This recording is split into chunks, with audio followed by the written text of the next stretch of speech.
Berriro be, egun danori, eskerrik asko gaurko egunera ona hurbiltzeagatik.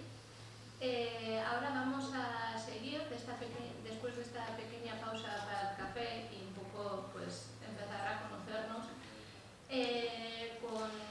con la jornada prevista.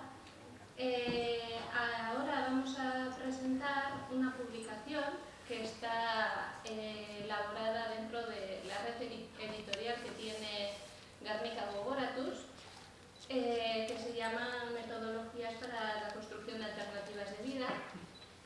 Si habéis leído el programa, estaba prevista la presentación de dos publicaciones, esta y otra que se llama Deshaciendo el ovillo, que iba a estar aquí Álvaro Ramírez, pero que bueno, por cuestiones personales y familiares no nos va a poder acompañar. Entonces lo que vamos a hacer es presentar esta publicación de una manera más extensa y detallada, junto con dos de los autores, porque ha sido una obra colectiva, que son Alfonso Dubois y Liliana Zambrano. Ambos son compañeros en Gernika Gogoratuz. Y bueno, por enmarcar un poco esta publicación, comentar que Gernika Gogoratuz cuenta no solamente con una red editorial propia, sino también con un centro de documentación al que puede acceder cualquier persona, tanto de manera física, acercándoos a nuestra sede que está aquí al lado, en la calle Arquetalea, como de manera digital, en un apartado específico que tiene la web. Y bueno, este libro en concreto se contextualiza dentro de una línea de investigación que lleva trabajando Gernika Gogoratuz desde hace más de 7 años, que es la línea de territorios. Comenzó denominándose Territorios en Conflicto, y esta publicación se enmarca dentro de la segunda fase que tuvo ese proyecto, porque tuvo dos fases. Una primera que estaba más centrada en los conflictos que generaba el modelo colonial, capitalista, heteropatriarcal en la vida de las personas y en los territorios.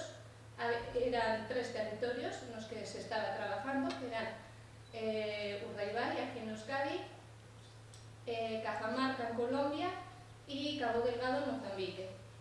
Y luego tuvo una segunda fase en la cual ya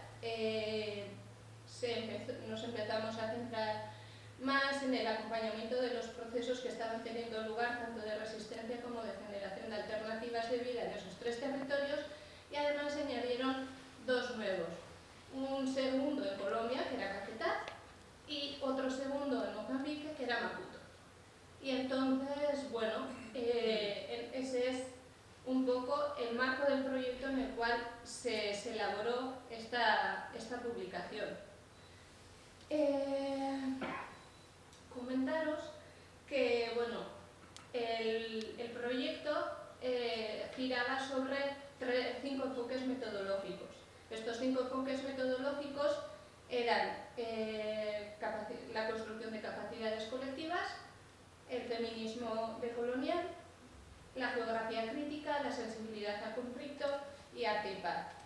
Cada uno de los territorios estaba atravesado mayoritariamente por uno de los enfoques, pero en realidad yo diría que en todos se podrían encontrar pinceladas de los 5 enfoques. ¿Por qué digo que cada territorio podía tener una pincelada un poco más gruesa de uno de los enfoques metodológicos? Porque dependíamos mucho del equipo de trabajo con qué personas estaban compuestas y su expertise, su background o su sensibilidad incluso. Así, en el caso de Urdaibai, pues teniendo en cuenta el equipo con qué personas estaba conformado y de dónde venían esas personas, que eran pues con el apoyo de Alfonso, de Joaquín Alberdi, que venían trabajando el tema de la construcción de capacidades colectivas desde GOA, que es el Instituto de Estudios de Cooperación y Desarrollo Internacional de la UPV, con el grupo de trabajo, perdón, que a veces me acelero. El grupo de trabajo de desarrollo humano local, pues se trajo todo ese enfoque de capacidades colectivas y fue lo que empezamos a trabajar en Mozaibán. En Mozambique, con la compañera Teresa Cuña, que también está por aquí, pues fue más el tema del feminismo, porque es su expertise, es ella la referente y es en lo que se mueve y con los colectivos con los que estuvimos trabajando. Cuando Liliana también se incorporó al proyecto, pues el enfoque de sensibilidad al conflicto, siendo ella pues una acompañadora y articuladora de procesos en contextos de sociedades en conflicto y construcción de paz, pues también fue muy importante, sobre todo en el caso de Cabo Delgado en Mozambique y del Caquetá en Colombia, porque teníamos que intentar que todas las acciones que hiciésemos, pues todas sabíamos, éramos conscientes que iban a tener un impacto, pero teníamos que intentar que ese impacto no fuese negativo. Y entonces pues era como el enfoque que más peso tuvo en esa época y en esos territorios. En Cajamarca pues fue con Miguel Espinosa, que era profesor de geografía crítica, era el enfoque principal. Y luego en esta segunda fase también un enfoque metodológico muy importante que acompañó a todos los 5 territorios fue el de Arte y Paz, que era una línea de trabajo también muy importante para Gernika-Gogoratus. Si bien hoy vamos a tener ocasión de conocer con mayor detalle 2 de esos enfoques metodológicos gracias a Alfonso y a Liliana, sí os invitaría también a que estuvieseis mañana, porque vamos a ver ese proyecto, o más bien esa línea de trabajo de territorios en conflicto, cómo ha ido evolucionando dependiendo del contexto y las nuevas realidades que se han ido dando en los territorios hacia nuevos proyectos, y que cada uno pues está liderando o Gernika-Gogoratus o Gernika-Mundura, tanto en Euskadi como en Colombia. Y esas derivas pues también resultan sumamente interesantes y se van a entender muy bien a través de lo que hoy se va a explicar aquí. El libro, antes de darles paso a Alfonso y a Liliana, tenía como una vocación, yo creo que clara, y era servir como herramienta para la gente que se quisiese aproximar a este tipo de estudios y de investigaciones. Entonces, está estructurado en 5 capítulos, cada capítulo versa sobre una de los enfoques, y lo que se plantea es 2 partes. Una primera parte más teórica, en la cual se dan, como decía antes Amada, y por hilar un poco,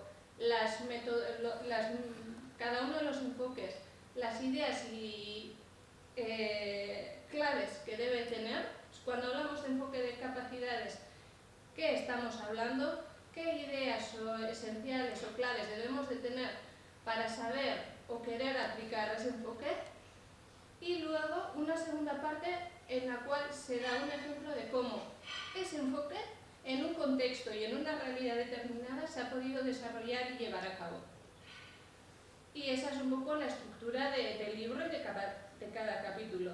No tanto para que la gente lo copie, sino para que tenga una idea, una inspiración de cómo cada enfoque se puede replicar en su territorio teniendo en cuenta su contexto, su realidad y su coyuntura del momento. Entonces, yo creo que sin más dilación, les voy a dar paso a Alfonso y a Liliana para que expliquen cada uno de ellos el capítulo, teniendo en cuenta eso, que están estructurados en 2 fases. Una primera que es la teórica y una segunda más práctica. Entonces, si quieres... Bueno, pues voy a empezar. Pongo aquí para bien, decir que uno hablar de metodología es, diría esto y abandonaríais la sala el 85%, porque no resulta muy atractivo decir vamos a hablar de metodología, pero resulta que es un tema fundamental, importante, y me me correspondería ahora un poco transmitiros por qué, ¿no? Es algo que merece la pena, y no solamente para explicar qué fueron nuestros proyectos, sino también para que pensemos entre todos cómo tenemos que afrontar, ¿no?, la realidad actual, porque al final la metodología es un poco las gafas que nos ponemos para ver la realidad y el mundo. Y esta pregunta, en unos momentos pues, de cambio como es el presente, pues es fundamental. ¿Por qué digo que es una cuestión fundamental? Porque al final, con la metodología que utilicemos, es como vamos a identificar los problemas que consideramos importantes, centrales o críticos, ¿no? Fijaos la importancia que tiene identificar si la desigualdad o la precariedad o la vulnerabilidad son temas importantes o resulta que es más importante la productividad y la eficiencia, ¿no? En segundo lugar, tenemos necesidad de una metodología para definir los criterios con los cuales decimos que esos objetivos que nos estamos trazando son los que realmente forman parte de una vida deseable, de una vida justa, de una vida buena, ¿no? ¿Qué utilizamos? ¿La renta per cápita, que es simplemente un indicador de recursos materiales, o utilizamos otros criterios, como pueda ser la seguridad o la convivencia o la confianza social? Tercero, también supone, según la metodología que tengamos, pues digo que es un tema relevante, quiénes son los agentes, los sujetos, quiénes son los encargados de hacer las cosas, los expertos, los conocedores o los movimientos sociales, las minorías tienen también tareas que decir. Y por último, analizar todo esto en un momento, sobre todo como es el actual de cambio, en que hay que saber unir, ¿no?, todos los procesos que están en juego, todos los cambios que se están dando, cómo vemos todo lo que eso supone, ¿no? Entonces, esto es lo que es plantearnos el reto metodológico, ¿no? ¿Qué tenemos que tener en cuenta para caminar sobre este mundo tan en cambio y confuso, para ser capaces de construir algo que merezca la pena? Entonces, eso evidentemente para cualquiera es una necesidad, pero en nuestro caso también mucho más por lo que comentaba antes Ichazo, porque estábamos funcionando grupos de trabajo, de investigación en realidades muy distintas, ¿no?, en América Latina, en África, Mozambique y aquí, ¿no?, y con grupos de trabajo también muy distintos, ¿no? Necesitamos también algunas pautas comunes, ¿no? Esta es la primera reflexión. Segunda reflexión. Bueno, entonces, ¿cuáles serían las grandes referencias a la hora de pensar qué tiene que ser una metodología que responda a eso? Bueno, la primera, fundamental, no hay una metodología neutra. O sea, no hay, cuando se elige una forma de ver la realidad, hay detrás siempre una concepción, unos valores, ¿no?, una forma de entender que a veces no se dice, pero que ahí está, ¿no? Entonces hay que ser explícito a la hora de decir qué es lo que queremos con nuestra metodología, y nuestra propuesta era buscar comprender la realidad no de una manera abstracta, que además que no se puede comprender, sino con una determinada visión de lo que debe ser la sociedad. O sea, que necesitamos un enfoque de metodología que nos dé herramientas para entender los procesos que llevan a las distintas sociedades a definir su propio territorio, ¿no? Esto es una metodología, ¿no?, que tenga detrás un contenido normativo, un querer saber lo que queremos. La segunda es que, a pesar de que el término metodología suena a algo abstracto, la metodología, si no sirve para conocer y trabajar la realidad, no vale para nada. Es decir, la metodología no es una especie de construcción abstracta, teórica, que nos hacemos en la cabeza, racional y lógica, no. O nos sirve para entender la realidad o no nos sirve para nada, ¿no? Y mucho más, repito, ya lo hemos comentado, ¿no?, en un momento en que se están alterando, ¿no?, referencias, ¿no? Es decir, que hoy todavía seguimos funcionando con las respuestas que dimos a las preguntas que nos hacíamos hace 30 o 40 años. Y hoy necesitamos, para entender este mundo, identificar cuáles son las preguntas importantes que necesitan contestación. Acertar, ¿no?, en esas preguntas que la realidad nos está demandando, eso es un objetivo y una cuestión clave de la metodología. Y por último, una metodología que no puede ser un marco rígido. No busquemos tampoco una definición universal, dogmática y cerrada de lo que debe ser. No, eso no existe, no se puede dar, sino tenemos que hablar de una referencia que nos permita reconocer la pluralidad. Yo creo que este es uno de los elementos claves también de nuestro tiempo, ¿no? Reconocer en toda su profundidad lo que es la pluralidad. Antes nos ha hablado ¿no? de algunas pluralidades no necesarias, imprescindibles, ¿no? Bueno, es de convertirse en un eje metodológico. Si no reconocemos la pluralidad, ¿no? Y nos guiamos como ha sido hasta ahora, ¿no? El enorme daño que ha hecho hablar siempre de los promedios, ¿no? De lo normal. ¿Qué es lo normal? Lo normal son las mayorías siempre, ¿no? Entonces, claro, lo otro es anormal, ¿no? No, todo esto son estructuras que hay que romper en una metodología que no admite esos marcos rígidos y que necesita una mayor flexibilidad y, sobre todo, una necesidad de que se tiene que ir continuamente reformulando. O sea, fijaos, ¿no? El ejemplo último, la inteligencia artificial. No vamos a convertirlo en que la gran, digo, la única, es una referencia evidente, ¿no? ¿Hasta qué punto la aparición, ¿no? Y las posibilidades que ofrece la inteligencia artificial nos obliga a reconsiderar planteamientos de nuestra metodología y lo que tenemos que hacer? Como ese podríamos tener. Tercera reflexión. Decíamos que no, que una metodología tiene que ser coherente o tener como referencia la realidad que enfrentamos, ¿no? Cuando hablábamos de territorios en conflicto, nos planteábamos, nos encontrábamos, ¿no? Con que en esos territorios hay unas características muy claras y comunes en todos ellos de cuál es esa conflictividad. En estos territorios, no en todos de la misma manera, pero esencialmente se producían los mismos procesos que tienen que ver con otros los fenómenos claves de nuestro tiempo, ¿no?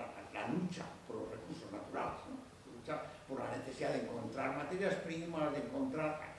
Bueno, en esos procesos de acaparamiento y de explotación se estaba dando una especial actividad destructiva, ¿no? Que atacaba a la propia realidad de las comunidades donde se estaban queriendo captar estos recursos naturales y también, de una manera, al debilitamiento de cualquier organización colectiva. O sea, cualquier organización colectiva molestaba para el proceso este, ¿no?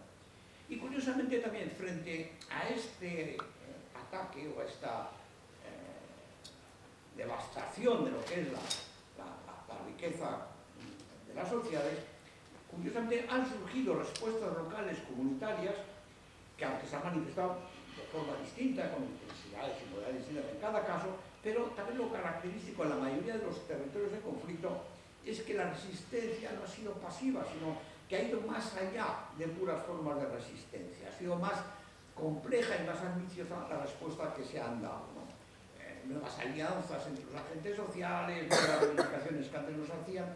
Podemos decir que se está produciendo una auténtica confrontación entre cuáles son los objetivos que una sociedad considera que deben ser deseables y posibles. ¿Qué es lo que queremos ser, ¿no? Si queréis, de hecho, se puede decir hay un enfrentamiento entre diferentes visiones de cuál debe ser el futuro deseable y posible de las sociedades, ¿no? Y esto es un marco nuevo, ¿no? Es una nueva dimensión en la cual tenemos que, no podemos decir o considerar estos conflictos, bueno, a ver cómo solucionamos este conflicto que aquí, no, es mucho más allá, ¿no? Es la referencia o está ocultando problemas mucho más profundos, ¿no? Lo que estamos es que se está planteando que hay, incluso cuando se estaba hablando, ¿no? de los conflictos socioambientales, como si fueran algo también objetivo, no, los conflictos socioambientales son el resultado, o están poniendo en manifiesto que hay procesos de exclusión en las tomas de decisiones sobre el uso del ambiente y los recursos, ¿no? Entonces, lo que se está manifestando son luchas locales y globales de la ciudadanía por una mayor participación en la decisión de qué queremos hacer con nuestro territorio, con nuestros recursos, ¿no? Entonces, no olvidar la dimensión política profunda y también lo que al final está, y es que tenemos una narrativa, un discurso, una propuesta distinta de lo que queremos hacer. Este es el gran conflicto que tenemos delante, ¿no? Cuarta reflexión. Entonces tendríamos que decir cuáles son las dimensiones fundamentales de esta metodología. Yo quiero plantear simplemente algunas pinceladas, porque si no, además se me falta. El libro tenéis que leer, lo siento, ¿no? Si no, no vale. Estamos haciendo una presentación para que leáis el libro. Si lo digo yo ya, aparte de que no hacemos negocio, hay que revertir. Pues, bien, entonces, pincelada de las dimensiones básicas de lo que diría son propuestas de la metodología. Había como 4 grandes cuestiones, ¿no? Una dimensión que hemos recalcado, normativa y de cambio, una dimensión colectiva, una dimensión de conocimiento y de praxis. También no me dé tiempo a todo y me dedicaré más a las 2 primeras, ¿no? Cuando hablamos ya, he dicho, la dimensión normativa, que es querer definir el futuro de nuestras sociedades, ¿no? Para que respondan a un mundo más justo, diverso, más habitable, digno para todas las personas. Ese es el proyecto que está en juego ahí, ¿no? Y el problema es, claro, que la definición de este futuro se halla en la mayoría de las sociedades legitimado y dominado por los intereses de las posiciones dominantes, ¿no? Entonces, ¿cómo hacer que realmente,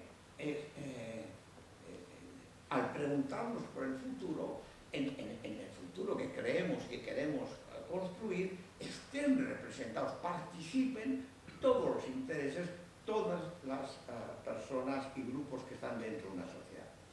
Y esto es muy importante en este momento porque, claro, si hoy tal vez una de las grandes cuestiones incontestadas, o sea, que nadie lo pone en duda, es que los profundos cambios que estamos teniendo de todo tipo, por supuesto, los cambios desde el punto de vista ecológico, ambiental, la tecnología, todo, ¿verdad? Lo que nos están diciendo es que tenemos que revisar qué es estar bien, cuáles son los objetivos que nos podemos preguntar y que nos podemos plantear para decir vivimos bien, ¿no? O sea, tenemos que revisarnos el bienestar. Y en esto hay un consenso. El problema es, claro, que en algunos sectores lo único que se intenta es acomodar, ¿no?, el bienestar a los intereses dominantes, o también repensar qué es el bienestar nos obliga a tener una posición alternativa y distinta. No podemos seguir pensando el bienestar como antes, lo tenemos que pensar de otra manera. Y conste que cuando hablo de la palabra bienestar no me refiero solamente a las políticas sociales, que también, pero no solo a las políticas sociales públicas de lo que llamamos el bienestar, sino el bienestar en el sentido más profundo de cuándo consideramos que estamos bien, o sea, cuál es la vida que consideramos que merece la pena ser vivida, ¿no? Bueno, pues esta es la gran pregunta: ¿cómo construir este bienestar, ¿no? ¿Quiénes son las llamadas a participar en la definición de ese bienestar? Y esto nos lleva con la segunda cuestión, y es que es la dimensión colectiva, ¿no? La dimensión colectiva, yo creo que es otro de los grandes retos de nuestro tiempo, porque si tuviéramos que decir cuál es una de las características fundamentales de este capitalismo que estamos viviendo, otra forma del capitalismo de hace unas décadas, pero otra forma de capitalismo, es que a veces hay una tremenda resistencia a aceptar los planteamientos colectivos. Fijaos cómo en cuanto aparecen reivindicaciones o postulados alternativos, lo primero que se intenta es descalificarlos de legitimarlos. O les llaman bolivarianos, o les llaman comunistas, o les llaman... No se entra a lo que se está diciendo, ¿no? Se le pone una etiqueta y se los acaba. ¿Por qué? Porque lo que hay mayor resistencia es admitir que puedan salir propuestas alternativas, ¿no? Al final el poder quiere defender sus posiciones, ¿no?, de privilegio y mantener... Estamos entonces teniendo un desafío, una lucha, si queréis, ¿no?, en la definición del futuro que queremos tener por delante, ¿no? Y en esta pretensión, como digo, de cuál es esa definición, hay que reforzar y redefinir qué es lo común, cuál es la importancia de lo colectivo, ¿no? Entonces, brevemente, yo diría que tenemos que romper, ¿no? Hay que romper de una manera lo que, sobre todo en las sociedades occidentales europeas, ¿no?, ha sido la fantasía de la individualidad, ¿no? Esto que hoy se está hablando mucho también desde los sectores de la derecha, ¿no? Yo tengo que ser libre tengo que ser responsable de las dos cosas, ¿no? Y en esa definición de qué es realmente hoy el concepto de individuo y de lo global, no son dos realidades distintas, ¿no? No es que una persona puede optar, bueno, ya decidiré cuándo y cómo quiero pertenecer al grupo. No. Nuestra realidad como seres humanos es que desde el principio, digo, estamos arrojados a un colectivo. O sea, yo no puedo saber quién soy si no tengo otra persona al lado. Yo nazco, me creo y me desarrollo como persona en el contacto con los demás, ¿no? El elemento de la relación, ¿no?, entre las personas forma parte de la individualidad y de la colectividad. Es que somos común, no somos humanidad, ¿no? Bueno, esto que puede parecer muy, yo creo que no es teórico, pero que es muy práctico porque nos lleva a pensar de otra forma, ¿no?, porque tiene que ser esta dimensión de la colectividad. Y es aquí donde nosotros planteamos, ¿no?, la importancia de pensar que al final no podemos hablar de un bienestar nuevo, sino en la capacidad de que la sociedad determine qué es lo que quiere ser. O sea, el mayor atentado, ¿no?, al desarrollo de una sociedad es no dejarle decidir desde ella misma lo que quiere ser. Y esa es la gran pregunta, ¿no?, de la dimensión colectiva, ¿no?, y la que queríamos que se formulara en cada uno de los territorios, ¿no? ¿Cómo podemos potenciar las capacidades individuales y las capacidades colectivas para que esto ocurra? Que podamos ser consecuentes con los cambios que se están dando y responder ante ellos desde una perspectiva de justicia, de equidad, de estar bien entre todos y entre todas, ¿no? Y esto es lo que proponíamos en la metodología como un elemento fundamental. Siempre, ¿no?, se ha hecho énfasis en las capacidades individuales. Y por supuesto, o sea, no puede haber procesos colectivos si no hay individualidades fuertes, ¿no? Los procesos colectivos van a ser más eficaces y más potentes cuanto más fuertes sean las personas que están dentro. Pero al mismo tiempo no puede haber un proceso serio colectivo si solamente hay capacidades individuales fuertes y no están incrustadas en procesos de decisión, en procesos de discernimiento colectivo, que seamos capaces de avanzar, ¿no?, en qué queremos encontrar, ¿no? O sea, una pensadora que ahora se le cita otra vez mucho, Hannah Arendt, ¿no?, cuando ella hablaba hace ya unas décadas, pero que vivía también una situación parecida a la actual, en que decía, estamos ante un gran proceso de cambio. Y cuando hay un gran proceso de cambio, las personas se dan cuenta de que cada una individualmente no puede hacer frente a ese proceso de cambio, le supera. Y entonces se retrae, pero para juntarse con otras y ver cómo entre todas juntas podemos avanzar adelante. Bueno, pues estamos en este momento, ¿no? Necesitamos la constitución, ¿no?, de espacios comunes, de procesos colectivos que nos permitan afrontar los grandes desafíos que tenemos delante. Y para ello hay que plantear qué son las capacidades colectivas. Y capacidades colectivas, siempre se ha hablado de capacidades colectivas. Si miramos en el mundo de la empresa, ¿no?, para reconocer que una empresa no puede funcionar simplemente porque haya un director ejecutivo brillante. Tiene que haber una capacidad colectiva de la propia empresa para avanzar. Pero aquí estamos hablando, por supuesto, de capacidades colectivas un poco especiales. Aquellas capacidades colectivas que tienen la potencialidad de crear algo nuevo y distinto, ¿no?, dentro de una pretensión de justicia y de equidad. O sea, queremos capacidades colectivas valiosas para un mundo más justo, ¿no? ¿Qué es lo que se necesita? ¿Cuáles son esas capacidades, ¿no? Y esto es lo que resulta complicado, pero hay que hacer ese esfuerzo de decidir. Yo creo que estábamos hablando de Colombia, tuve la oportunidad con un alumno que estaba en la universidad, que hizo la tesis doctoral sobre el bienestar, cómo definir, cómo medir el bienestar en una comunidad de Colombia, en la parte del trapecio del sur, en Leticia, ¿no?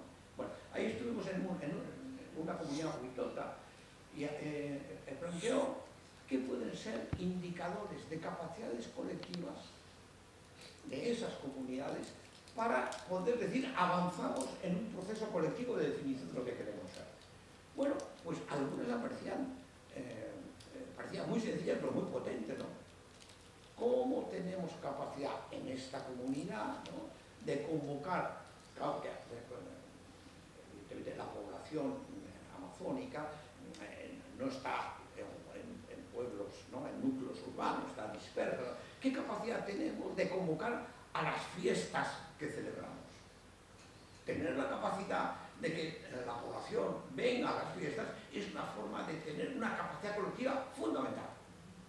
¿Qué capacidad tenemos? Bueno, esto es lo que hay que hacer. O sea, no estamos hablando de unas grandes construcciones teóricas, sino de capacidad. ¿Cuál es la capacidad colectiva que necesitamos para que esto funcione como queremos que funcione, ¿no? Y aquí tal vez pues, haya que hacer un esfuerzo de imaginación, de reflexión, y como habéis hablado antes en los laboratorios y en los procesos, ¿no?, aquí estamos ante un ejercicio de ensayo y error, no está nada dicho, ¿no? Tenemos que empezar a arriesgarnos, a definir y ver si funciona o no funciona. Pero esto es también otro signo de los tiempos, ya no da tiempo para decir, pero es que aceptar, ¿no?, que tenemos que cambiar referencias de conocimiento porque el mundo ha cambiado. O sea, no estamos ya, no podemos seguir con procesos lineales, que parece que la secuencia está marcando, sabíamos ya lo que iba a ocurrir, ¿no? Hoy nos encontramos con que tenemos lo que se llaman problemas complejos. Y el problema complejo no es un problema difícil. Es difícil, pero los problemas difíciles se pueden resolver. Costará más, requerirá mayor expertise, necesitará mayor tiempo, pero se pueden. Los problemas complejos son los que son nuevos y no tenemos referencias para resolverlos. Tenemos que empezar a intentar resolverlos, ¿no? Son los problemas malditos, ¿no?, pero son los que tenemos ahí.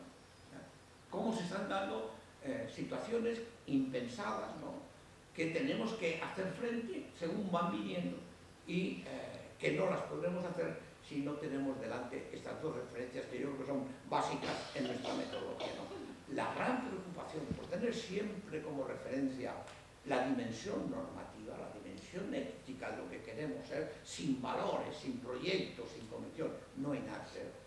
Segundo, la pluralidad. Hay que destrozar la idea de que incluso entre nosotros, que somos los progres, es fácil encontrar el consenso. No. La pluralidad supone aceptar el disenso, aceptar a la otra persona como es y crear una esfera distinta de relación que no está buscando siempre el que ya tenemos claro, ¿no? Y la tercera, que es la que diría que es la gran referencia: ética, pluralidad y lo colectivo. Un énfasis en lo común, un énfasis en lo colectivo que responda al momento actual y sabiendo que tal vez sea ese, iba a decir yo casi, el gran reto que tenemos en este momento histórico, ¿no? La negativa, el rechazo, es decir, somos casi, nos convertimos en enemigos del sistema cuando planteamos propuestas colectivas, propuestas que modifiquen el sistema. Bueno, pues por ahí, dicho así, de una manera a nivel de pinceladas, es por donde queríamos decir cosas en la metodología.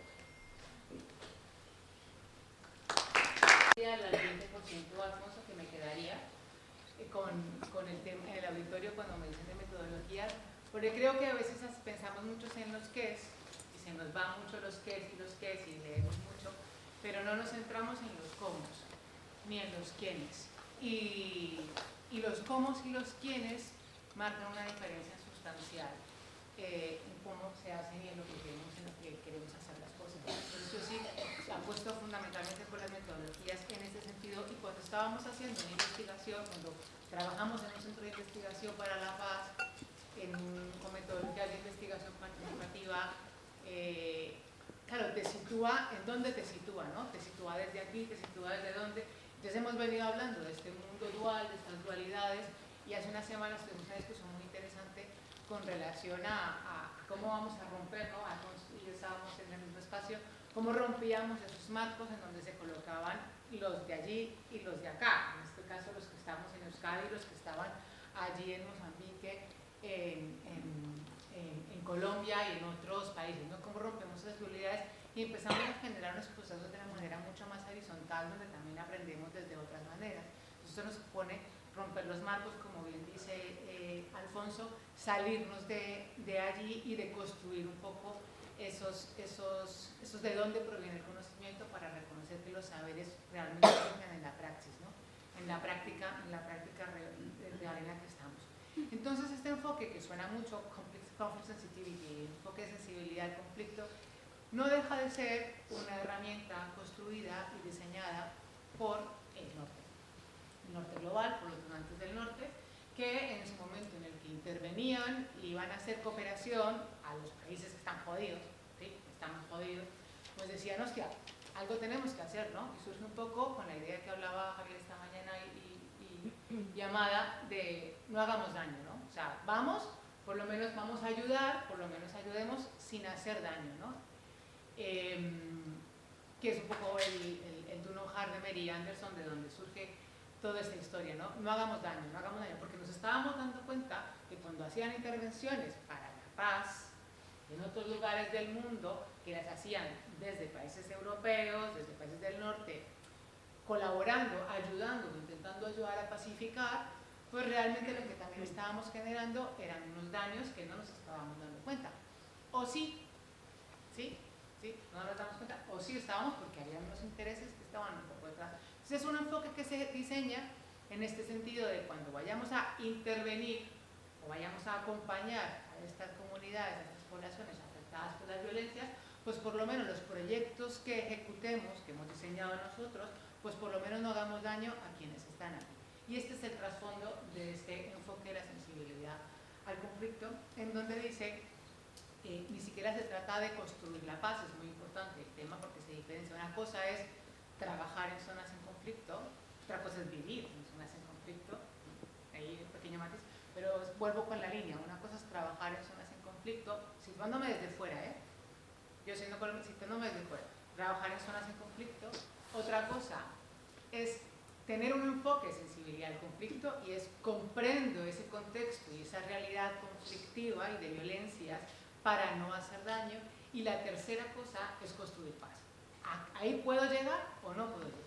Aquí con lo que se plantea esto es, por lo menos si usted va a llegar a un sitio y va a llegar desde fuera y va a llegar ajeno, por lo menos entienda de primera mano lo que está sucediendo. Y entonces es una herramienta que es, bueno, pues analicemos, esa la van a ver ustedes en el libro, analicemos, bueno, la verdad que en el libro no hay muchas pinceladas, son 3 hojitas de tal y luego ya bibliografía para que cada uno se profundice donde quiera profundizar, pero es un poco la herramienta para que puedan ver. Entonces, ¿cómo analizamos por qué estamos allí, por qué estamos lo que estamos haciendo, con quién lo hacemos? Entonces son diferentes herramientas para hacer, pues, causas subyacentes de los conflictos y las conflictividades, análisis de actores y relaciones, análisis de intereses, una línea de tiempo. O sea, son herramientas que te ayudan a comprender este tipo de cosas. Y esto se puede hacer de 2 maneras.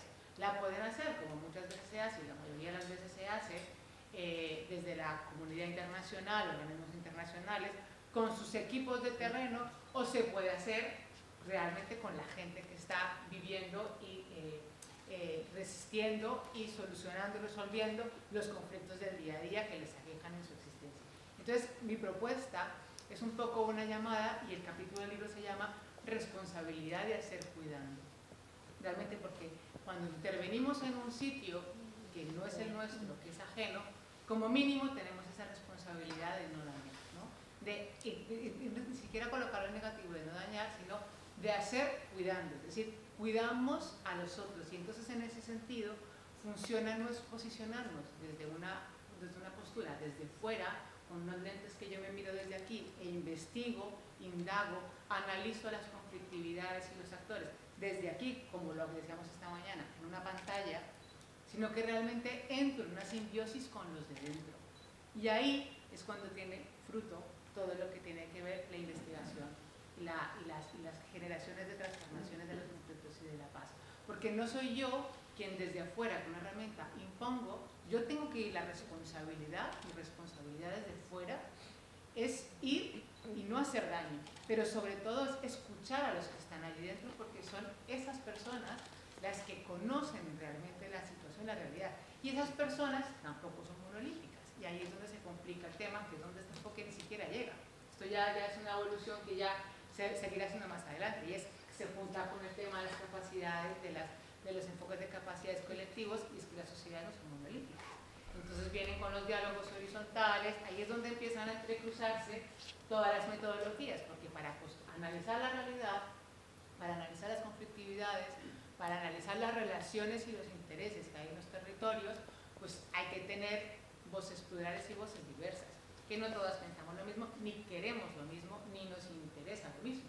Por eso muchas veces que nos cuesta hablar con aquel que es contrario incluso ideológica y políticamente, o que utiliza la violencia para aniquilar a otra persona que considera que no está de su lado, pues ahí es donde empieza este enfoque un poco a gravitar. Pero ¿quién interpreta la realidad? ¿Quién está diciendo cuál es la causa o el origen de estas conflictividades, esos conflictos? ¿De dónde está? ¿De dónde sale este tipo de conceptos?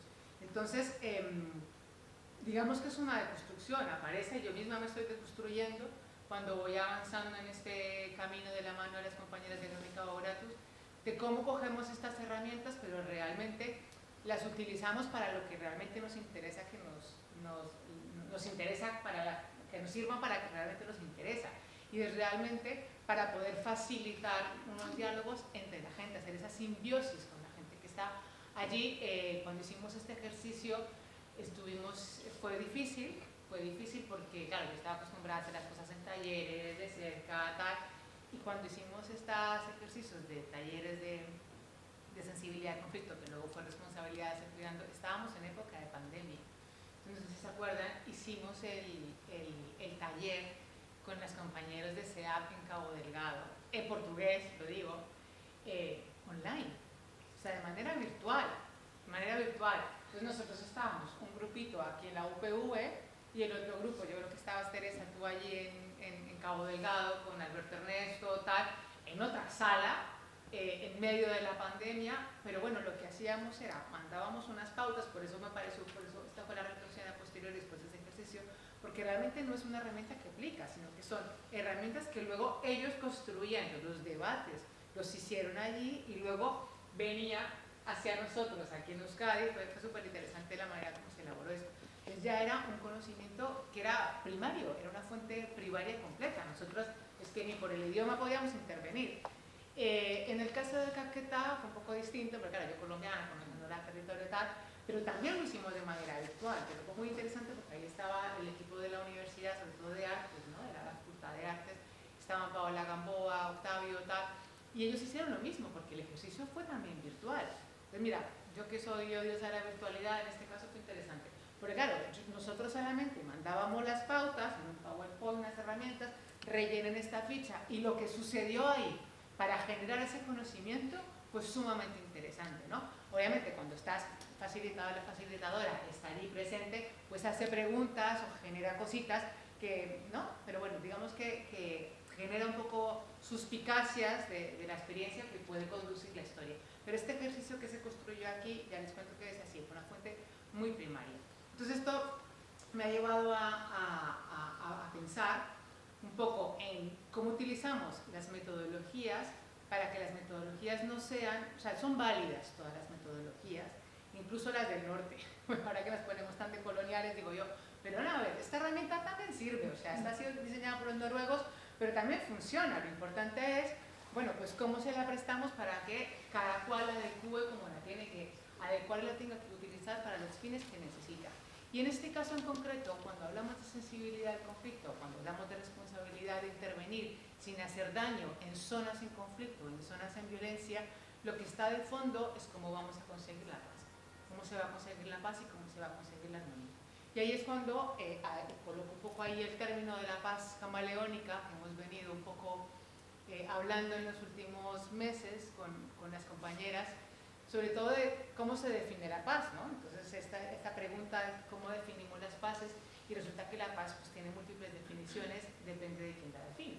Probablemente para el que está trabajando en Naciones Unidas, pues sea una definición, para aquel que trabaja en un gobierno nacional, local, en un contexto de violencia, sea otra, para un donante sea otra, para Javier y todo el resto de activistas y colectivos sociales sea otra, para las mujeres sea una, para los hombres sea otra, o sea todo mezclado, ¿no? Es decir, la paz se va definiendo y se va adaptando, como si fuese un camaleón, al contexto en el que está. El objetivo común es el mismo, el de la convivencia en armonía y en igualdad. Entonces, cuando se construye todo desde dentro, y con esto voy a cerrar, cuando intentamos hacer esa simbiosis con lo de adentro y no nos planteamos entre lo que viene de fuera con lo que está dentro, sino que hacemos esa integración simbiótica en la que aprendemos todos, sin duda esto se convierte en una táctica posibilista muy interesante para lo que puede ser la paz o las paces entendidas como esa convivencia en armonía e igualdad entre todas. Así que bueno, yo lo dejo por ahí y muchas gracias.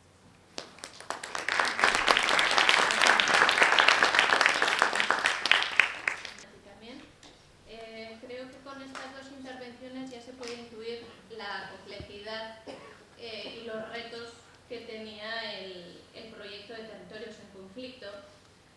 Y que yo creo que la redacción de este libro nos sirvió mucho a todo el equipo, yo diría de todos los territorios, para centrarnos, aterrizar. Recuerdo que una de las primeras reuniones en las que yo estuve participando fue en la que empezamos a hablar de, bueno, necesitamos un marco porque empezaron en 3 territorios, de repente éramos 5, en cada uno había mínimo unas 10-15 personas, el contexto de lo que se había redactado y se había comprometido con la entidad donante se había cambiado por completo, había que buscar un equilibrio y creo que el sentarnos, establecer un poco el marco de cuando hablamos de metodología, de qué vamos a hablar, cómo nos vamos a situar en torno a ello,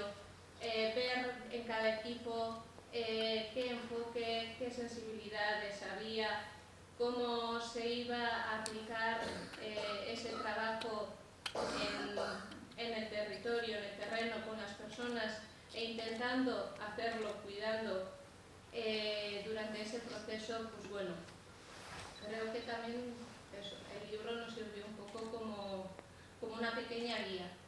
Al principio no estaba ni contemplado que fuese un libro, iba a ser un pequeño documento de síntesis y recogida y al final acabó siendo una publicación de más de 100 páginas. Entonces, pues bueno, creo que eso también refleja la complejidad que había por detrás. Y nada, entonces yo creo que ahora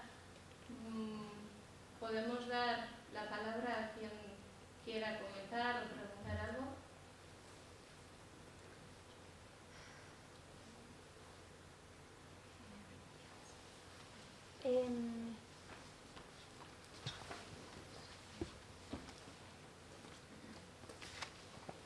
Muchas gracias. Bueno, mi pregunta es para Liliana. Mencionó que en tiempos de pandemia realizó talleres virtuales. ¿Hubo alguna dificultad al sostener un diálogo?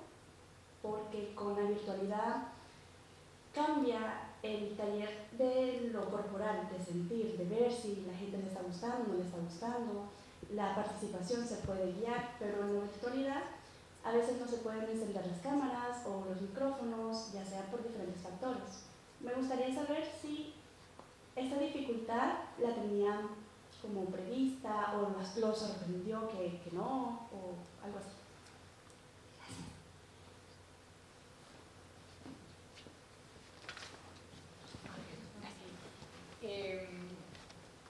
Sí, es que cuando les estaba contando estaba pensando en eso. O sea, además porque realmente les confieso que fue tremendamente artesanal. Es decir, que ojalá, no sé si recuerdan que no teníamos ni siquiera como un montaje muy técnico y sofisticado para el tema. Era la cámara, ¿no? Entonces teníamos un ojo de pez, una cámara y un portátil. Tal cual. Y mientras Liliana dinamizaba, yo iba moviendo el portátil y la cámara para el audio y la imagen. Tal cual, fue realmente maravilloso. Estábamos en una tampoco les conocía, voy a hablar de los de SEAP, tampoco nos conocíamos personalmente. Yo no sé, Teresa, igual tú nos puedes compartir cómo estaban allí, estabas tú allí, ¿no? En SEAP, ellos estaban también en una, o sea, lo que se les veía era un salón en la universidad, ¿no? Pequeño, muy estrecho. Muy estrecho. Luchando que las redes no cayeron. Claro, con el tema de la dificultad de Cabo Delgado, que las redes no cayeran. Entonces, claro, esto depende, sí que es difícil en el sentido de claro, era la primera vez que hacíamos esto, porque es que era la primera, con la pandemia nos pasaron muchas cosas. Y yo soy totalmente contraria a la virtualidad para muchas cosas. Creo que es muy ejecutiva para unas cosas, creo que muchas de las reuniones ejecutivas que se hacen se tienen que hacer de manera virtual, pero los encuentros, los congresos, los talleres, sin duda tienen que ser de manera presencial y física, por lo que se genera, pero además, si se trata de estos temas y de traer experiencias aquí, por lo que decía esta mañana, porque la única manera de sentirnos cercanos, o sea, cuando nos vemos y nos tocamos, es la única manera de generar cercanía. Cuando ves una ponencia, una presentación en la pantalla, es que te desconectas. En cambio, si le ves a Amada, le ves a Javier, o sea, generas una conexión física, visual, que es transformadora. Entonces yo sí creo que apuesto muchísimo por esto. Las reuniones de trabajo pueden ser todas virtuales si quieren, pero más ejecutivas. Pero estas sí que requieren otro tipo de... Pero las circunstancias de la pandemia eran estas. De todas maneras, cuando los equipos son buenos, están entregados, están motivados, como que terminan solventando esas dificultades. Yo personalmente, no recuerdo, Chazo, que hayamos sentido estrés en el sentido de a ver si nos están entendiendo, tal. No, bueno, nosotros mandábamos, estaba María, colocábamos, decíamos, bueno, la herramienta número 1 es esta, aparecen allí en el este, ¿no? Vamos a hacer los análisis de actores, mandábamos las pautas y ellos, de hecho, creo que luego fue un poco como mágico en el sentido de que luego ellos hacían el debate, hablaban en portugués, Teresa nos medio traducía, y el tablero, o sea, el ejercicio de los tableros, que físicamente es lo que yo habitualmente suelo hacer, o solemos hacer, que es rellenar como toda una pared de tableros, ¿sí? De papelógrafos con colores y con tal, pues los íbamos construyendo. Por eso dice Ichazo que me iba siguiendo con la cámara, ¿no? Porque se iban construyendo al mismo tiempo, entonces la gente allí iba viendo. Entonces intentamos de la manera más artesanal que hubiese esa conexión, ese espacio. Tardó mucho más tiempo, fue una mañana completa, pero fue un ejercicio tremendamente enriquecedor. Entonces sí que es más complejo, pero también hay maneras de bandear un poco las circunstancias, sobre todo cuando las herramientas te permiten esa creatividad.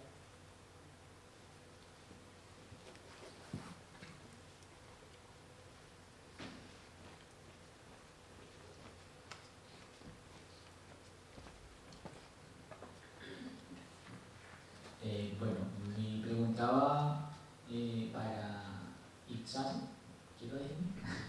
Alfonso. Ah, sí, Para Alfonso. No. bueno, para digamos que en el contexto del libro, de la publicación, quitando los conectores encuentro, digamos, como mucha sintonía entre la metodología, la construcción, el enfoque, acompañar también todos esos procesos, pero de qué manera transversal se encuentra o emerge el enfoque, o si se pensó en el enfoque de género, específicamente de pronto desde la diversidad sexual, de las identidades de género, cómo transversaliza la metodología para la construcción de alternativas de vida, el enfoque de género, en qué momento a través de la lectura voy a cruzarme con este enfoque, o si no lo contempla. Obviamente una de las tareas es leerlo, pero quisiera saber si se piensa, si es una metodología que también se piensa en el enfoque de género, que se pueda trabajar desde aquí, que se pueda rescatar para obviamente bajarlo a la realidad de los territorios también. Como lo decía, no es fácil hablar de un enfoque sincero, no hay como sentirlo y encarnarlo. Entonces, es como la pregunta, ¿en qué momento se piensa o si no también es válido el enfoque de género orientado más hacia las personas identitariamente diversas y no hacia la mujer, que a veces suele confundirse o nos meten en la misma bolsa, ¿no? Hablan de género y terminan las personas diversas aisladas y solamente se habla de mujeres. Entonces es como más la pregunta. Pues la verdad...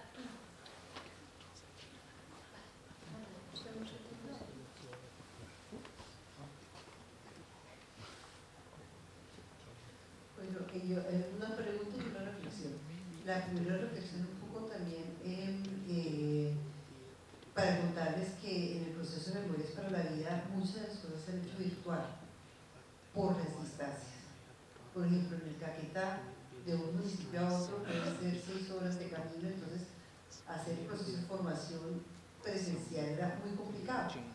Entonces se apeló a trabajar desde la virtualidad para hacer el proceso de formación y solo nos encontramos cuando realizamos el taller. Entonces era como lo contrario, ¿no? Se hizo todo virtual porque también en la pandemia nos dejó eso, ¿no? Aprendimos que no necesitamos siempre reunirnos, que podíamos a través de los medios virtuales hacer todo el proceso formativo y nos reunimos todos ya cuando estábamos, o nos reunimos cuando ya es el taller, ¿no? Y claro, importantísimo a ese momento porque ahí se fortalecen los lazos, se retoma toda la energía y sí es muy fuerte, pero digamos que también la virtualidad nos ha permitido llegar a esos territorios que si fuese presencial no podríamos llegar por las distancias y los costos que implica en un territorio tan complejo como Colombia. Entonces digamos que habría como una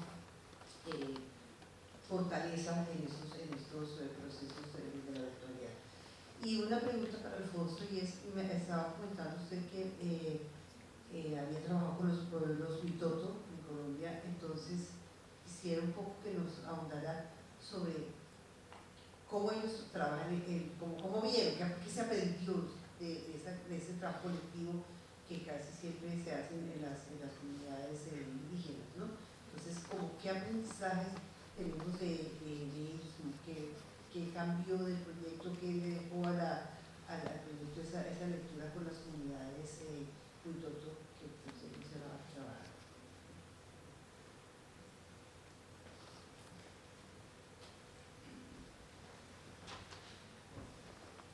Bueno, gracias por esta mañana. Yo voy a hacer una pequeñita reflexión y la cuestión es para los tres, para Echazo, Alfonso y Lilian, porque siempre cuando trabajamos en estos temas, yo pienso que hay un concepto o hay una preocupación, no sé si es solo un concepto, pero hay un elemento que es fundamental, que es el tiempo. Y el tiempo es una cosa que es adversaria de los donantes, ¿no? Los donantes quieren todo rápido, con resultados claros, indicadores más claros todavía, procesos de memoria, de sanación, de procesos de construcción de paz, son necesariamente procesos de largo plazo. Entonces, esta es la primera observación, cómo lo vivieron ustedes sabiendo que no hacer daño se conjuga mucho en esta cuestión del tiempo. Y la segunda reflexión es que hacemos muchísimo, yo me siento en casa con ustedes cuando hablamos de metodologías no extractivistas, que hacemos procesos de participación colectiva, donde vamos a escuchar con mucha atención, después formulando, después cambiando lo que sea, pero al final me queda siempre un sentimiento que algo de extracción hicimos y que no valoramos suficientemente nuestras reflexiones sobre la parte extractivista que todavía tenemos en nuestras metodologías. Eso sería para mí un capítulo de ese libro, que es cómo trabajar con eso y cómo reconocerlo, cómo vamos a trabajar con eso y cómo vamos a... Porque las situaciones son muy diversas, ¿no? Y trabajamos con culturas, con muchas lenguas, muchos idiomas. Hay todos unos procesos muy complejos acá, pero me gustaría escuchar de ustedes un poco sobre estos dos puntos. Tiempo y extractivismo. Gracias.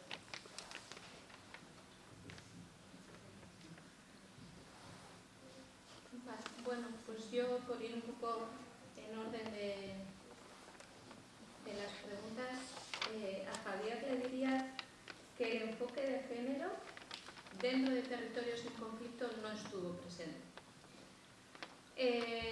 Sí, gracias a que entró en el equipo de Urdaibai la compañera Sara Nicholson de Guernica Mundura, fue que empezamos a deconstruir también un poco de cómo estábamos tratando el enfoque feminista, no solamente en el equipo, sino en el proyecto, y empezamos a incluir no solamente estas voces diversas en cuanto a género, identidades sexuales y demás, sino también que nos dimos cuenta que sin querer, porque no estaba siendo una cosa que se estaba haciendo a propósito, pero en los llamamientos que se hacían a la participación había muchísimas voces que se estaban quedando fuera. Y entonces fue a través de un ejercicio que se empezó a hacer gracias a esas reflexiones que se puede decir nombre y apellido, que fue Sara Nicholson, se empezaron a dar procesos complementarios que mañana se van a ver y que tiene el nombre de Jamaica Ispi, que empezaron con una primera fase en Urdaibai y en Colombia y que ha tenido incluso una segunda vuelta y está yendo más allá. Y eso también me ha servido a mí porque yo soy parte del colectivo y yo no me di cuenta hasta ese momento que yo esa mirada no la estaba poniendo en mi trabajo. Quizás por una autocrítica, y esto sí yo me hice mi autocrítica, por una posición privilegiada que yo tenía, porque yo de donde me había movido nunca había tenido que, o sea, nunca había sentido que mi voz había sido menos escuchada por ser o no ser. Entonces, pero es verdad que luego cuando te vas adentrando en este tipo de procesos, de más sensibilidades, de otro tipo de complejidades, es que te das cuenta pues que las cosas, antes también en la anterior mesa se ha dicho, de lo que no se habla no existe. Y fue, pues bueno, un proceso que se ha ido, o sea, Territorios en Conflicto fue un primer paso. Y a partir de ese proceso ha sido que se han ido generando y ampliando miradas, enfoques, sentires, y bueno, creo que esa es la...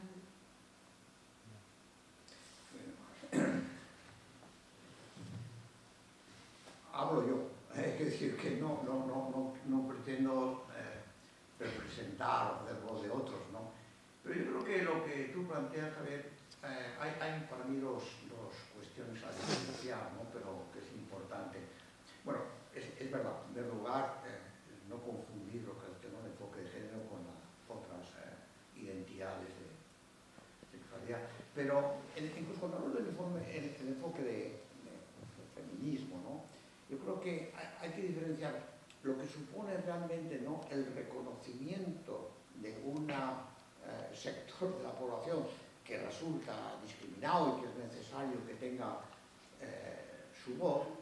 Entonces, el primer elemento fundamental, ¿verdad?, que creo que si no el feminismo está claro, ¿no?, y que tendría que estar claro también en la sociedad respecto a las otras identidades sexuales, que no consiste, como ha sido pensado muchas veces, y luego la metodología nuestra creo que en eso es clara, no consiste en que ahora las mujeres participen como los hombres, no, si lo que está en juego con el planteamiento feminista es que las actuales instituciones que están funcionando no sirven, que la conseguir que realmente las mujeres sean actores y sujetos, agentes a plena dedicación, quiere decir que hay que romper muchas instituciones y crear otras nuevas, ¿no?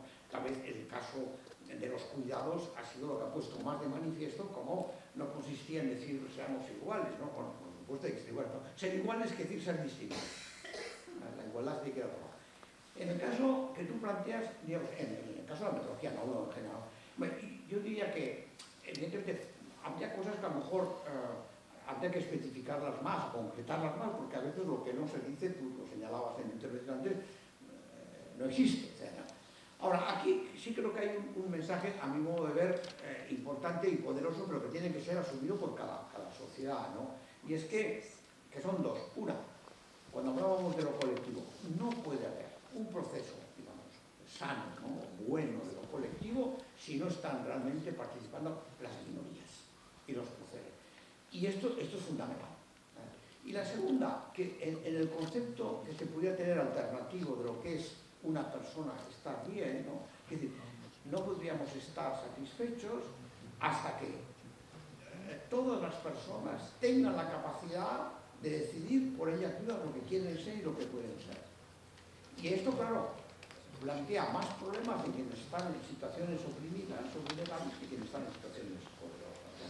Pero diría, yo creo que habría en la metodología una base suficiente para decir esto que tú planteas está, pero hay que decirlo. Es decir, hay que trasladarlo a la realidad, ¿no? No digo más. Entonces puede ser que sea... yo tengo que tender a defenderla, ¿no? No sé por qué, pero no, me lo creo. Pero sí es verdad que a veces expresiones que uno puede entender que son suficientes, luego se da cuenta que no lo son, ¿no? Cuando se formulan y cuando se dicen son, ¿no? Esto lo decía muy bien también María Garcés, ¿no? Una filósofa española que cuando empezamos a expresar nuestro discurso, tú te lo decías también, ¿no? Empezamos a existir.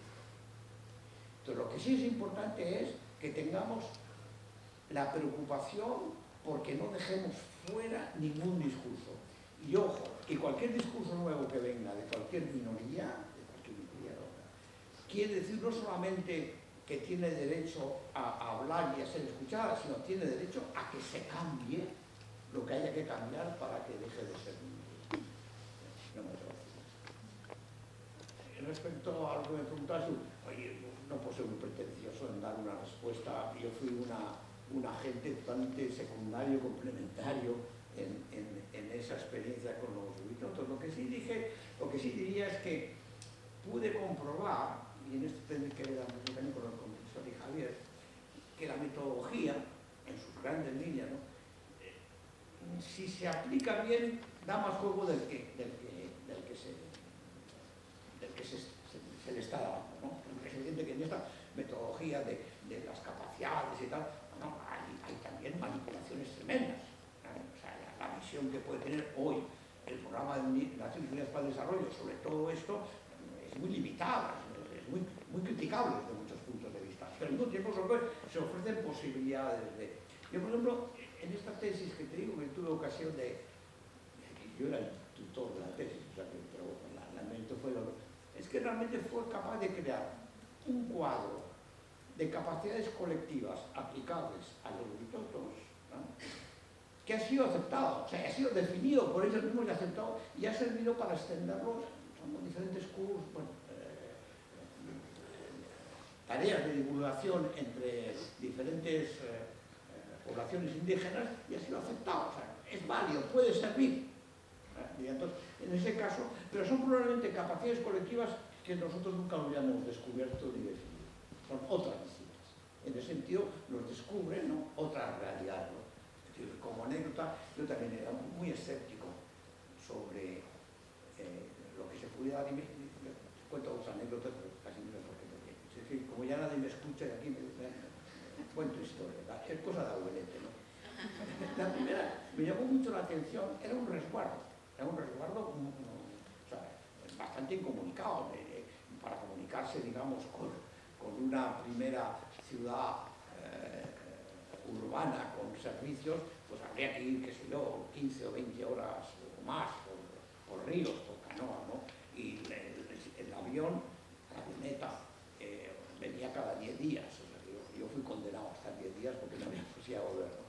Bueno, pero en eso, o sea, solamente pude ver eso y me llamó mucho la atención y me quedé muy sorprendido de cómo, bueno, un día celebraron una fiesta, la fiesta de las frutas, bueno, un baile, unos 2 o 10 horas el baile, y estábamos invitados a ir, y cuando estaba con el compañero que hacía la tesis, ¿no?, en una casa, ¿no?, y nos llama el cacique por el móvil: oye, que esto ya está empezando. Me parece fantástico, ¿no?, que nos invitaran a una expresión de lo más ancestral, autóctona y tal, con el móvil, ¿no? O que cuando estábamos organizando un encuentro, ¿no?, había muchos problemas, vino para antes de hacer un encuentro, y había jóvenes, ¿no?, que vinieron a la preparación con el portátil, ¿no? O sea, por ejemplo, estábamos, entonces, la capacidad de que puede haber, ¿no?, de que realmente, ¿no?, se produzca una tensión positiva, ¿no?, creativa entre una cosa y otra, ¿no? Y la otra termina también. A mí estuve un día horrible, no sé qué, me sentó mal, y estuve 2 días ahí medio tumbado, y vino el cacique, que era un cacique joven del pueblo indígena cercano, y muy sabiamente dijo: bueno, ya sé que usted a lo mejor no cree en esto, pero dije: no, yo creo en todo. Me hizo unas cosas, no sé lo que pasó, a las 3 horas eché y me quedé como nuevo. Dije: Alfonso, a lo mejor tienes que aprender más también, de otras formas, ¿no? Esto es una tontería como anécdota, pero es importante como actitud, ¿no? Creo que la importancia del cambio de visiones, ¿no?, que es más profunda que una sensibilidad. No, a lo mejor tengo que aprender, no digo más, ¿eh? Y bueno, ya lo que dice Teresa, yo no me atrevo, pero es que preguntas cosas muy complicadas y muy profundas, o sea, que no. Y yo no sé si importa lo que yo pienso sobre el tiempo y sobre el extractivismo, ¿no? Pero diría que es uno de los grandes retos, ¿no? Es uno de los grandes retos, ¿no? El saber introducir de forma seria el tiempo en nuestros procesos de trabajo, ¿no? Hay cosas que no se pueden cambiar. Y esto no se puede cambiar la noche a la mañana, es imposible. O sea, cambiar mentalidades, por ejemplo, ¿no? Y el cambio de mentalidades es fundamental. No vamos a poder cambiar el mundo si no cambiamos las actitudes personales, ¿no? Y esto requiere un espacio, de un proceso. Entonces es maravilloso esto que contabais antes, ¿no?, de los talleres, y habrá que hacer no 1, 5, 10 para cambiar realmente, ¿no? Y cada vez que cambiamos, claro, cada vez que se cambia la forma de ver el mundo de una persona hacia una visión más completa y más solidaria, ya está cambiando el mundo. Pero bueno, sí, ¿qué voy a decir? Lo más complicado es, claro, esto, el otro día teníamos un seminario también, ¿no?, con los temas de ayuda humanitaria, ¿no? Bueno, la ayuda humanitaria, en cuanto que es ayuda de emergencia, lo que es propiamente ayuda de emergencia, pues no tiene mucho más que decir, pero claro, las instituciones internacionales, cuando están hablando de ayuda, parece que tienen que dar resultados prácticos y fantásticos a 6 meses, si se puede, si no a 5 meses. Pues, no podemos trabajar así, ¿no? No tiene sentido, es ir en contra de lo que realmente se está pretendiendo. Y bueno, sobre el extractivismo igual diría lo mismo, ¿no? Creo que al final lo que tenemos que cambiar es la concepción de lo que es realmente el bienestar, ¿no? Al final, y tiene que ver con el tiempo, o sea, este debate lo he visto también, por ejemplo, en el caso de Bolivia, que tuve ocasión de estar con personas que han trabajado en el gran argumento es: si queremos eliminar la pobreza, necesitamos hacer el extractivismo, pero el extractivismo yo veo muy difícil, o sea, a corto plazo, o sea, exige tiempo cambiar ese tipo de tensiones, ¿no? Hay una tensión real entre decir que es necesario el extractivismo para vencer la pobreza, o puede haber otras formas, ¿no?, de hacer estrategias de lucha contra la pobreza que no tengan que pasar forzosamente por el extractivismo. Bueno, es muy complicado resolver esto, ¿no? Necesita tiempo, ¿no? Necesita una forma distinta de enfocar las cosas, que esta es una de las grandes dificultades que tenemos. Los problemas son complejos, ¿no? Bueno, no he dicho nada, pero era por no dejarme mal a Teresa, pero la culpa tuya por preguntar eso, ¿no?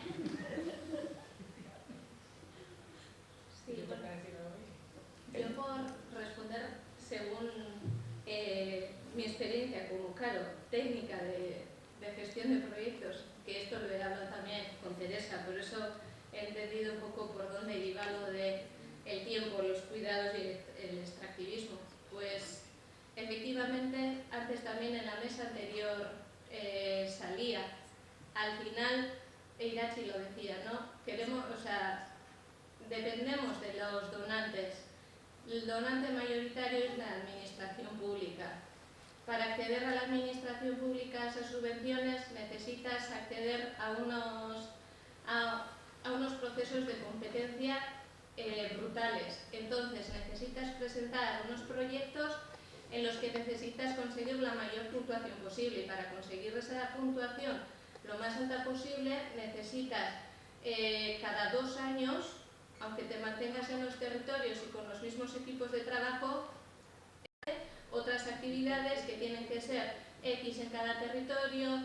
Además de en el territorio tienes que tener diferentes localizaciones, diferentes colectivos.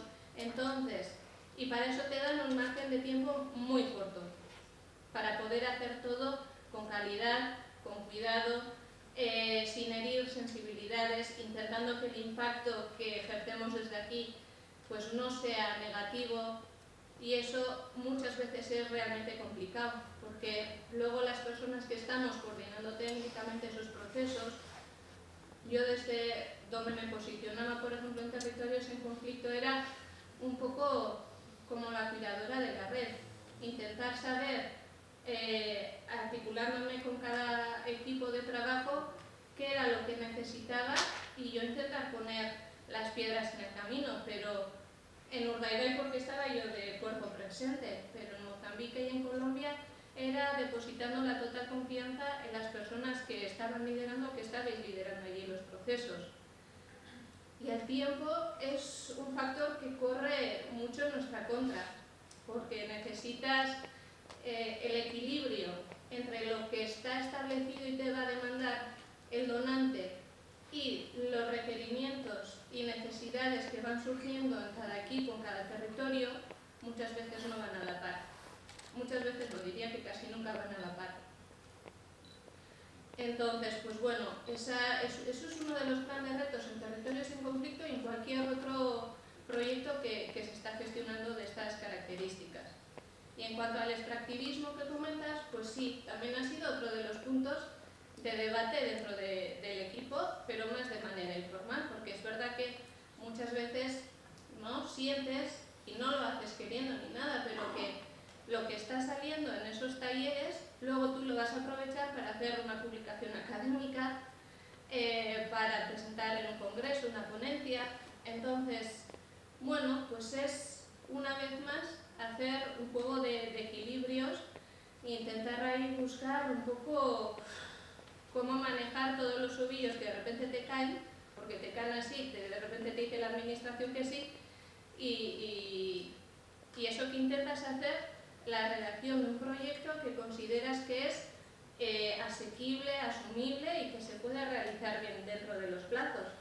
Pero es que luego es la vida y son las personas, o sea, pues de lo que se redactó en Territorios Fase 1 para Cabo Delgado no tuvo nada que ver con lo que realmente luego pasó, porque estalló la guerra y fue así. Y ese es el caso más claro que se puede ver, porque luego pues en Urdaibai la realidad puede modificarse un poco, pero no es una cosa tan grave como que te estalle la guerra donde tienes planeado hacer X cosas y luego le tienes que decir al donante, pues todo esto no se puede hacer porque no se puede, porque hay guerras. Pero sí, son dos cuestiones pues que son de debate muy sesudo, tanto el tiempo como el extractivismo en este tipo de proyectos. Yo iba a hacer una intervención más o menos por el estilo, intentando ser un poco rompedora en cuanto a las alternativas. Género, tiempo y extractivismo, yo creo que son como los temas que nos tensionan en el trabajo, en el día a día, ¿no? En lo que se respecta a este trabajo. Precisamente por lo que dice Ichazo, porque es que el tiempo, me acuerdo cuando estábamos en el proceso de paz en Colombia, siempre se decía, es que los tiempos del gobierno son distintos a los tiempos de la guerrilla, ¿no? Siempre la típica frase que escuchábamos, efectivamente, es que los tiempos de los procesos que estamos acompañando son distintos a los tiempos de los donantes, ¿no? Ese sería un poco el parafraseo.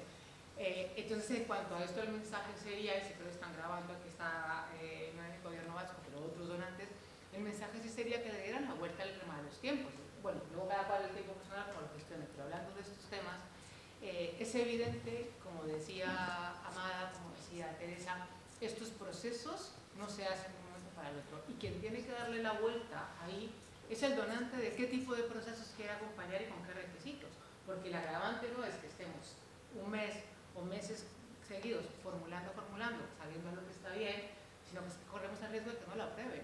Entonces esto se tiene que sostener sin recursos, con la fuerza y la valentía y el trabajo voluntario de toda la gente que has venido acompañando. Entonces es perverso, es absolutamente perverso que un proceso que va marchando, que es lento, que requiere todo este remover, como el que hemos visto esta mañana o como el que hemos vivido en Mozambique mañana, bueno, vais a escuchar, que realmente tenga freno por culpa de otros, ¿no? Por culpa de un donante que considere que era prioritario otra historia. Entonces esto es una lógica perversa que yo creo que también hay que planteársela, cuestionársela y de nuestra parte también hacer entender los tiempos que se requieren.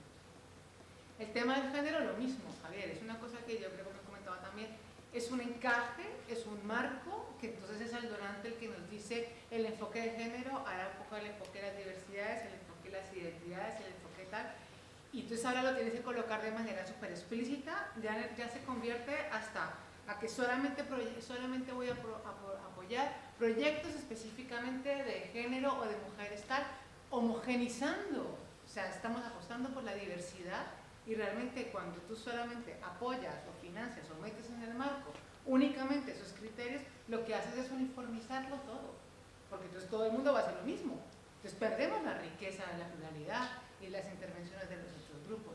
Entonces, generalmente cuando hacemos un trabajo participativo, y si efectivamente la metodología es participativa, estas diversidades, estas identidades, estas pluralidades emergen en lo participativo. Lo que tiene que hacer la herramienta, lo que tiene que hacer la metodología es acogerla. Lo que no podemos hacer es lo que nos está pidiendo el donante, y es que lo preconcibamos, la prediseñamos, ¿cómo se dice? Cuando tú conduces, la conduzcas todo de manera medio forzada, porque entonces estás diciendo, estás rompiendo la fluidez del asunto. Es mi perspectiva, ¿eh? Lo que sí hay que estar es estar abiertos a que broten y ojalá broten esos espacios en cada contexto, ¿eh? Porque aquí se puede hablar una cosa, en la Colombia rural otra, en Mozambique es otra realidad. Entonces, bueno, con este tema es un tema que lo que tenemos que permitir es generar metodologías y espacios que permitan la apertura. Y con relación al extractivismo, Teresa, es una cosa que le he dado la vuelta al extractivismo académico, entendió que estabas un poco ahí, le llevando mogollón la vuelta, porque al final lo hemos hablado, que lo hemos compartido, llevamos ya hablándolo entre todas, pero claro, leemos, entonces yo me leo a la Chantal Noyer, está la del libro de hoy, digo, joder, pues eso también lo dice el otro, hablo contigo, hablo con la otra, porque claro, estamos leyendo constantemente, estamos mirando televisión constantemente, estamos conversando constantemente. Yo ahora ya les he dicho al equipo que metodológicamente tenemos que grabarnos cuando hablamos, porque es que realmente ahí es donde generalmente estamos produciendo demasiado conocimiento, ¿no? Cuando hacemos reuniones de equipo, de pensar, ya tenemos que ponernos una grabadora para poder enriquecernos de todo ese trabajo. Entonces, finalmente, yo creo que la respuesta la das tú misma en el capítulo de metodologías para la construcción de la vida, y es en ese manifiesto de metodológico feminista, cuando decimos ese trabajo de construcción de conocimiento colectivo, en donde ya no es propio, no es extractivismo, y tú misma dices que afirmamos que toda producción de conocimiento es un proceso de coautoría, y que el reconocimiento de esto no puede ser solo a través de referencias bibliográficas, porque mucho de lo que sabemos se comparte de otras formas, ¿no? Entonces, realmente hay que construirnos nosotros y saber que no es un tema de me cito yo, me referencio yo, sino que es que todo lo que estamos conversando es algo que es colectivo y que es para el colectivo. Entonces, sería yo creo que hay que hacer el mandato, ¿no? Sí, creo que ahora los compañeros de Colombia van a... También quería aportar a la respuesta, sobre todo el tema que ha comentado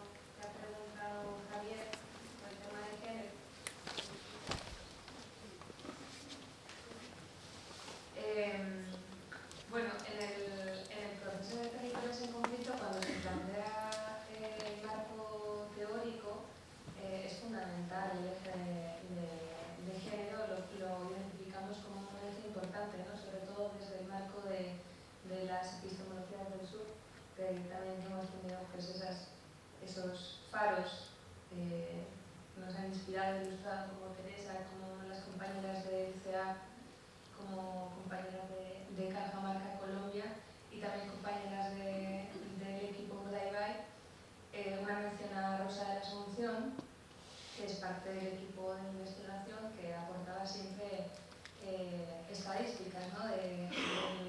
Sobre todo de la situación de las mujeres en el territorio de Busturialdea, y esa presencia más teórica, más de datos, sí ha estado presente en el proceso. Y bueno, pues si bien Itaso ha dicho que el tema de género pues, ha estado, digamos, elaborándose en el camino, sí me gustaría poner en valor el ejercicio que han hecho los hombres en el proceso de investigación y de participación, porque si bien ha sido un poco lento, yo creo que sí que se ha ido desarrollando la escucha, ¿no? Y que es un valor feminista muy importante, que bueno, pues que nos hace también analizar cuál es la toma de palabra de las mujeres en los espacios que hemos conformado, no hemos puesto el ojo en eso, y si bien igual en algunos momentos no sabía cómo atenderlo, sí que en el grupo pequeño o en las cocinas, por así decirlo, es algo que se comentaba, ¿no? Aunque hasta llegar a los, digamos, a puntos más centrales, pues ayudar a su camino. Yo creo que sí que hay que poner en valor esa disposición a la inconformidad, ¿no? O a lo incómodo que se ha tenido para salir de nuestros cuerpos, sobre todo salir de esas zonas de confort pues más cis-heteronormativas, y poner en práctica pues, una empatía radical de salir de nuestros cuerpos para intentar transitar a otros, ¿no? Y en ese proceso sí que es verdad que Territorios en Conflicto nos da un poco de límite, ¿no? Porque ya estaba, como decimos, el proceso institucional que tiene un proyecto de estas características de cooperación o educación para la transformación social, pues tiene unos límites y tiene unos alcances. Por eso propusimos esa nueva línea, ¿no? Que acompañaba a Territorios en Conflicto, que ya mañana hablaremos más profundamente. Pero bueno, pues como creo que sí que se puso en marcha esa, ¿cómo decirlo? Pues salir de la rigurosidad académica para poner en práctica pues, metodologías que pudieran abarcar las voces de otra forma, ¿no? Porque igual esa rigurosidad metodológica o académica o esas propuestas que hacíamos, veíamos que no coincidía igual con los tiempos de ciertas mujeres, con los tiempos de ciertos cuerpos, o no solo tiempos, sino los espacios mismos, ¿no? Cómo hacemos que los espacios sean cómodos, que los espacios sean seguros, y si bien igual eso ha costado a reflejarse a nivel público, creo que hay que poner en valor ese proceso de reflexión, de pensamiento y de cuestionamiento interno, que yo creo que también ha derivado en cosas muy positivas, como la elaboración del plan de género y de diversidad sexual y de género de Gernika Bogaratuz y de Gernika Mundura, que ha hecho que afiancemos mucho más esta actitud